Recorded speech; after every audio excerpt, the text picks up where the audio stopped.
So, what if everything works out? I know that sounds almost too simple, especially when you're in that season where it feels like absolutely nothing is going the way you planned. You're worried about money, you're worried about your kids, you're worried about your relationship, you're worried about your future, you're overthinking conversations that haven't even happened yet. And I think sometimes we spend so much time preparing ourselves for everything to go wrong. And sometimes we forget to consider the possibility that it could actually go right.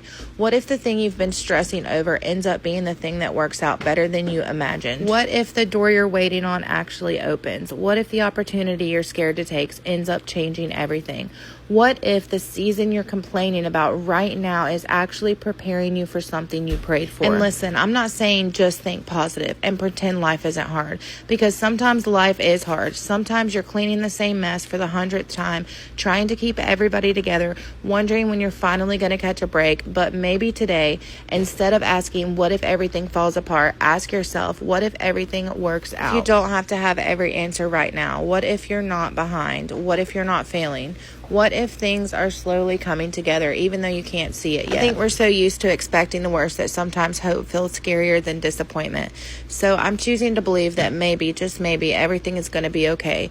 And if you're in a season where you really needed to hear this today, tell me in the comments, what's one thing in your life right now that you're choosing to believe is going to work out?